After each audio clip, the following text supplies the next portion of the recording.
Hi everyone, welcome to my conservatory. I've cleared a space on a mucky old shelf just for doing plant stuff, so here we are. Now, today's video is about two things. One, this cute little jar which I got, I think it was from Temu, but I'll find you the link. And let me show you my little propagation pots. I've got a couple of these on the go. There's a little plant in here. Most of these won't have rooted yet because they're fairly new cuttings that I'm growing for a friend. But there's one little plant that's very special. That is a baby orchid. Now don't ask me what sort it is. It's one that it sprouted up a great long tall stem, and as it died off, I'd had it a couple of years and it suddenly decided to die off, but halfway up the stem this little guy was growing and its roots were coming on, so I put it in this sphagnum moss pot. It's been doing quite well, so we're going to do something with that. That is what today's build is all about. To me, this little jar is going to be a little bit too small and fiddly to do like the proper drainage layer, then the mesh, and then the soil. So what I'm going to do is just go in with some, this helps to keep it sweet, filter carbon for fish tanks. It's, I don't know if it's vital, but a drainage layer I think of some sort at the bottom is good. The soil will go down in amongst it, you just have to live with that. But this should hopefully stop it from whatever water sits in the bottom from going all sort of stagnant, and hopefully I shouldn't have too much water sitting in the bottom, because I do need to try to avoid that really, don't I? Right, the soil is, frankly, it's a mix of it's a mix of terrarium soil that I bought, mixed with some stuff that I've taken out of other pots.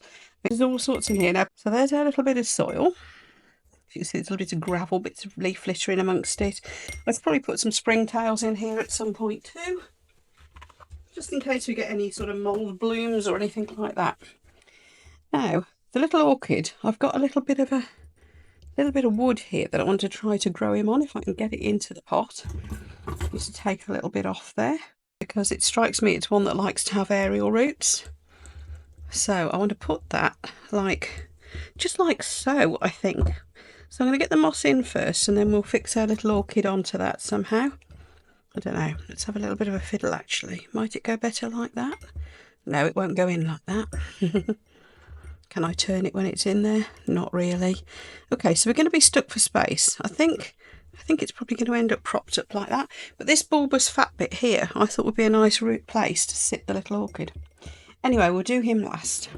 First thing I want to do is get some moss in there, because obviously we've got some ground surface I'd like to cover. Now I've got this little pot of mosses and things that I've had growing for a while. Some of it's actually plants that came out of my aquarium. I think that's what that bit there is actually. See that little green sprig there? But it's rooted into that moss, so that's got to be good, hasn't it? I've also got a bit of peacock spike moss, which I do love. So we'll put that there. And then what else have we got? We've got all sorts in here. This is a pretty moss. Is it Christmas moss? I can't remember what it's called. But it gets feathery, lovely feathery spikes. Hang on, there's a better bit. There's a bit here. Yeah, that looks like it'll settle. See? Nice feathery spikes. So let's have that round the back. I think that'll do for moss because, you know, it's tiny. 3 mosses should be enough, shouldn't it? Right. Now, let's stick this little plant on. Now, I could fix him onto the little bit of wood with some thread, but I don't want to. I think I want to glue him on. Now, this trick works with aquarium plants, so I'm hoping it will do with our little orchid. Of course, I will be wrapping a bit of sphagnum moss around his root as well. So let's find a bit of the sphagnum moss out. He obviously likes that. Let's just give him a little bit to hang on to. It's only going to need a tiny bit. But this will just help keep some moisture around his roots. So what we're going to do is I've got super glue gel.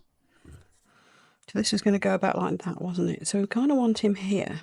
We're going to put our little orchid kind of like that onto it. Got some activator just to speed this up. I hope it doesn't mind the activator. So let's prop him up against the jar. There we are. Oops. Prop him up against something. There you go, the cork.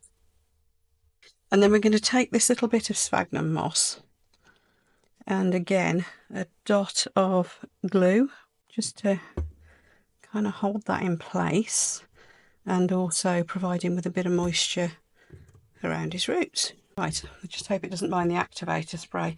That just speeds things up and makes things like this an awful lot easier. Yep, he's pretty firm. So let's put him into the jar. Then I've got a couple of other little plants that I want to push it down a bit because I don't want him too far up near the cork at the top. This is where the long-nosed tweezers come in handy. There we go, that's got him a bit more upright. And all my little bits of moss are touching the soil and that little bit there. Right, now, what else?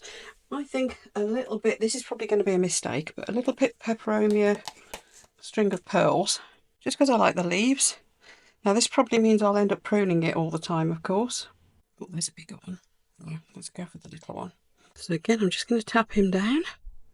Now I hope the decorative mosses will spread. I'm not going to fill the bottom all with sphagnum. I could, but I just think it gets a bit messy.